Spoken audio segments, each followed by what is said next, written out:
You and I may eat on different planets. You know what? This is what I tell my kids. If you can picture how it grows, I don't care if it's the actual plant. Obviously, if you pick it up and there's no package, you're closer to the source. But even if you're looking at a package and reading the ingredients, if you can picture the green plant, how it grows, you're doing okay. You know, if you can give up the package, better. But if you can't picture the plant, you know, if you can't translate the word in your mind, you're not going to translate it in your body. And the chances are that it comes from the other kind of plant, the cement kind of plant. That's what we want to move away from. You know, not that we can't break down some of the nutrients in those foods, the ones that are created in the plant. But, you know, on a good day, we probably do get some nutritional value there. But, you know, I hesitate to say good and bad. If anything, I'd say these are the foods that are super nutritious. And if you can bring them in with whatever you're eating, you're going to do yourself some good. I've heard for years about the whole, you know, use the colors of the rainbow thing. And you say color plus taste equals balance. Well, the tastes come naturally with the colors. And what you'll find as I take you through that the foods that we tend to miss the most are also the tastes we're missing the most. But if you think about processed food, we have two predominant tastes, sweet and salty. And we're always craving sweet and salty because we're addicted to those tastes.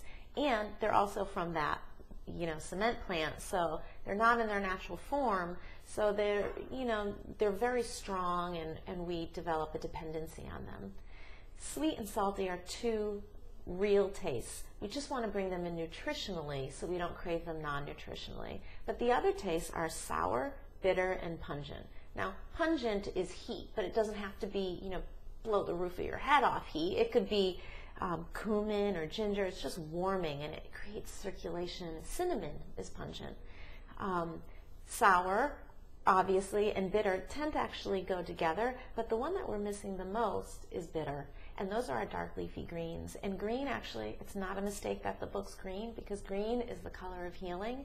And those are all of our alkalinizing dark leafy greens that are so balancing, so heart healthy, cleansing for the liver. And just think about how they grow, you know, planted in the earth, reaching up and pulling in all that chlorophyll from the sun. That's how I want to feel. The book is divided into seasons plus stuff you can do anytime. Summer, I love fresh tomatillos. I love tomatoes, even though blight got ours in New England this year, so we didn't have much of that. And I'm not a big fruit person, and it's just an individual thing, but I do love the mango salsa, and I have to admit that I break the rules, and in the middle of winter when I'm dying to see the sun, I'll buy some salmon and serve it with the mango salsa too. So, you know, I know it's not seasonal, and those mangoes, I don't even want to know where they came from. But every now and then, so that mango salsa is a great one.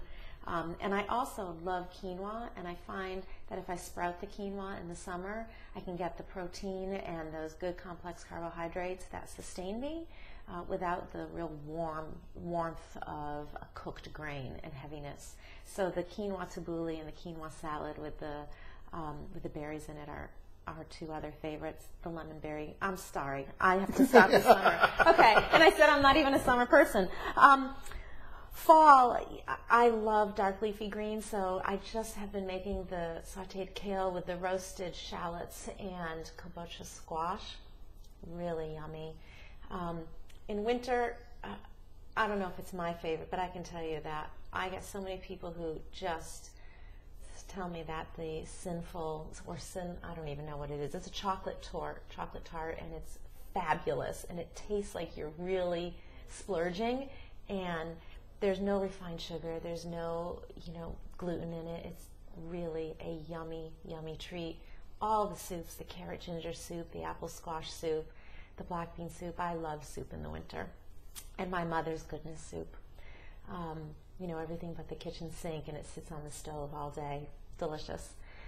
Spring, spring, spring. I guess I might have to go with the quinoa salad with the nuts and the seeds, because it's a lighter grain, it's cooked, it still gives me some good protein. It's great with those greens, which are pretty much all we have in the spring.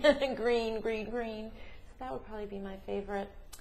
And let's see, the anytime, maybe the peanut butter Teff cookies. The truth is that, and I think the first recipe in the anytime section is my homemade granola, And I make it and I store it in a big glass mason jar, and usually by about Thursday, it's sitting out on the counter. It's like my husband's way of saying, we're running out of granola. And so the house always smells of granola because we're always making it. So that's a definite family favorite and absolutely year-round.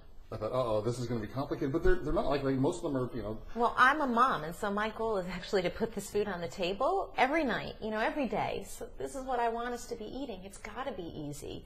And my girls call the way that I cook dump and stir. Yeah, you're not somebody on the measuring.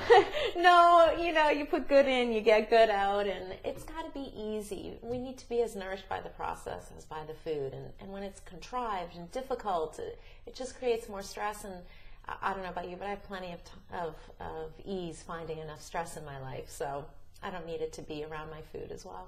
The book is Clean Food, a seasonal guide to eating close to the source. 200 recipes for healthy and sustainable you. I've been speaking with the author, Terry Walters, and Clean Food, published by Sterling Epicure.